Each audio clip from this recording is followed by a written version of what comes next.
Vocês acreditam que eu tava gravando vídeo e alguém já tinha falado pra mim assim, ai, coloca no modo avião, que daí a ligação não vai te atrapalhar. E eu esqueci e uma ligação acabou cortando o vídeo, mas agora a gente vai continuar nesse vídeo porque eu não tenho as artimanhas de unir os dois e eu vou continuar a palavra, entendeu? Porque eu só comecei, então vamos lá. Então, a gente estava falando, vamos dar onde a gente parou.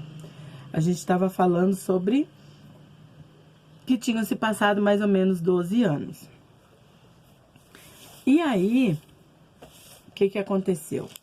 Se você ler aqui no capítulo 21, o título na minha Bíblia é um título forte, diz assim, ó. Abraão expulsa Agar e Ismael. A palavra diz que o menino cresceu e foi desmamado, Isaac. No dia em que Isaac foi desmamado, Abraão deu uma grande festa. Sara, porém, viu o filho de Agar, a egípcia, dera a Abraão, estava rindo de Isaac. Olha lá, as crianças aprontando, né? O ciúme. Imagine o que... Vocês já pararam para pensar essas duas crianças, como é que era? O ciúme, a competição entre eles, porque sim, as mães estavam ali, as crianças foram crescendo, tinha um tempo que era só Ismael, o pai naturalmente é pai, se apegou ao menino, né? Aí depois vem o filho da promessa, e o pai ficava dividido entre o amor dos dois, e as mães, você acha que não tinha rivalidade? Desde o começo a palavra tá falando. Foi um trabalhar, foi um tratamento tenso, que daí a palavra até que não fala mais do comportamento das duas, mas a gente percebe aqui, pela atitude de Sara, que ela disse assim, o que ela disse? Livre-se daquela serva, da escrava e do seu filho, que ele jamais será herdeiro com o meu filho Isaac. Ai, que prepotência dela. Isso perturbou demais Abraão, pois envolvia um filho seu. Aí é pela primeira vez que ele se mete, né? Como na verdade ela vai reclamar para ele, da outra vez foi uma fuga, tipo uma situação que ele também não teve, né? Talvez nem conhecimento, foi saber depois. Mas aqui, Sara vem pra ele, tipo, ela deu a ideia, mulher faz isso, né? Dá a ideia e faz, aí na hora de resolver, quem joga o marido pra resolver. Resolva. Aí ele vai falar com Deus. Aí Deus falou pra ele assim, ó, não se perturbe por causa do menino e da escrava, atenda tudo o que Sara lhe pedir. Eu acho tão interessante isso aqui. E aí, sabe o que aconteceu? Aí Deus fala para ele, né, para trazer paz no coração dele, porque será por meio de Isaac que a sua descendência há de ser considerada. Mas também do filho da escrava farei um povo, pois ele é seu descendente. Deus estava tranquilizando o coração dele, dizendo... Libera que não vai dar... O próprio Deus sabe quando existe um conflito e que se assim, gente, se vai se matar, é melhor separar. Quantas vezes na Bíblia Deus falou para os seus filhos e quantas situações, né, para fugir, sai do meio desse povo aí, sabe? Esse povo... Só treta, só confusão. Você acha que Deus não entende isso? E a gente percebe, não é de hoje. Já começou lá, os dois primeiros filhos de Adão e Eva. O que aconteceu? Por causa de ciúme, de inveja, um não matou o outro? O pecado entrou o ciúme, entrou a inveja, entrou a competição. Tá. Aí nessa situação aqui, Deus tranquiliza o pai e fala, pode despedir ela. Aí ele vai, na manhã seguinte, aquilo veio, trouxe paz no coração. Na manhã seguinte, ele pegou alguns pães, Tem até uma versão que fala um pão, né? Não vou me lembrar agora qual. Que eu até fiquei pensando, meu Deus, um pão e um odre d'água? Pelo amor de Deus, né? Aqui fala no plural.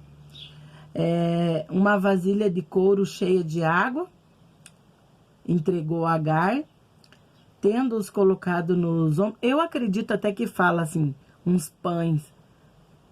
Não dá a impressão assim né? Poxa, a pessoa vai viajar, faz uma sacola decente, põe uma merenda de qualidade. Tá, o foco não é esse. O gordinho é fogo, né? Já pensou na comida, pensou, poxa, pão e água. Se foi mesmo, no literal, pão e água era um propósito, era um tratamento intenso ali. Tá, o foco não é esse. Aí, ela se pôs a caminho e ficou vagando pelo deserto. Sabe, essa questão de vagar pelo deserto, andando errante, sem destino, porque, né, ela foi despedida, mas ela não tinha um endereço, não tinha um lugar certo para ela ir. É diferente de quando você diz, eu vou lá para casa do fulano, onde que é? Na Bahia, mas você tem um endereço, você sabe onde você vai, que ônibus pega, né, o que fazer. No caso dela, e aí, olha o que a palavra diz. Quando acabou a água da vasilha, ela deixou o menino debaixo de um arbusto e foi sentar-se perto dali, a distância de um tiro de flecha, que eu não sei que distância que é essa, porque pensou. Mas ela colocou assim numa distância que ela estava vendo, mas ela não queria ficar perto, ouvindo. Tipo, eu imagino até que o menino não estava agonizando para morrer, não. Eu acredito que aqui tinha um pouco de drama, sabe? Uma pessoa que está encharcada emocionalmente. Uma pessoa que está... Poxa vida, pare para pensar. Ela estava lá no cantinho dela. Sara pegou, colocou para dormir com o homem, dizendo que ela ia ser a mãe do filho da promessa. Aí depois o filho cresce, né? Era bem tratado porque era o único. De repente nasceu o filho da promessa. O relacionamento já não era mais a mesma coisa, sabe? Será que ela não tinha até saudade de quando ela era só serva? Que tumulto, que turbulência. Então, uma pessoa rejeitada, o próprio pai do filho dela pegou e despediu ela. Colocou ali vamos imaginar, uma sacola de comida e disse para ela, vai embora. Sabe o que é isso? Quantas pessoas hoje que estão como essa mulher? Se sentindo rejeitada, talvez com um filho para criar, que o pai colocou, deu aí que nem eu vejo as mulheres reclamando, paga uma miséria de pensão e acha que está fazendo grande coisa. Sendo que Deus deu esse filho para você arcar com as consequências de criá-lo, educá-lo. A criação e a educação faz parte da programação do céu para a vida de todo ser humano. Gente, vocês podem pesquisar. Eu quero que vocês pesquisem, se vocês não acreditarem em mim. Jovens que estão se rendendo. Hoje em dia virou uma coisa comum a questão, né, do homossexualismo, da droga, de tudo isso que no meio dos jovens e como uma novidade, como isso vem como, aí o inimigo procura trazer como se isso fizesse parte, né, de uma evolução do ser humano. A gente descobriu agora, como eles procuram pregar, você pode ser o que você quiser. Você sabe de onde que vem toda essa bagunça emocional, o suicídio, a depressão, porque assim, ninguém vai vir aqui me apoiar, se for contra o que eu tô falando, dizer que eu tô certa mesmo, porque foi lá, estudou e viu que eu tô certa. Cada um quer defender, quer dizer que não. A gente hoje em dia não pode nem comentar que a gente já é homofóbico, a gente já é... Não, mas eu quero falar disso num contexto de uma bagunça emocional que ocorre quando o pai deixa de ocupar o seu lugar na vida do filho. Todos que eu conheço, quando você vai investigar a infância, ou aconteceu um abuso, ou teve uma ausência, às vezes até o pai e mãe tá junto, mas o filho cresce vendo a mãe mandando no pai, a filha cresce, aí você acha, o inimigo quer tirar proveito de toda a confusão emocional, toda a bagunça, tudo aquilo que acontece no ser humano. E a ausência do pai tem se tornado assim o reflexo de um desequilíbrio, um descontrole emocional nessa geração. Então, ela coloca o menino de 12 anos, que já não era um bebê mais, coloca ele embaixo de uma árvore e senta lá e fica chorando. Eu não tô falando julgando ela no sentido, fazendo drama. Era assim, porque ela estava vivendo aquele momento acreditando que aquela era a verdade dela. Que ela estava sofrendo mesmo, ela estava envolvida naquela situação. E o menino era consciente, não era um bebê. A palavra de Deus diz assim, ó. Então, o verso 15 diz, sentada ali perto, começou a chorar. Já no 17 diz, Deus ouviu o choro do menino e o anjo de Deus do céu chamou Agar e lhe disse, o que aflige Agar? Então, quer dizer, o menino chorou também. O que ele chorou? Como ele chorou? Ele orou. Eu acredito que ele orou. Porque ele cresceu com o pai dele, um homem que tinha intimidade com Deus. Foram 12 anos. Então, tudo que ele tinha que absorver do crescimento, da criação, aquilo ali foi um tempo suficiente para que ele visse algo diferente na vida do pai. E ele orou. E Deus ouviu a oração.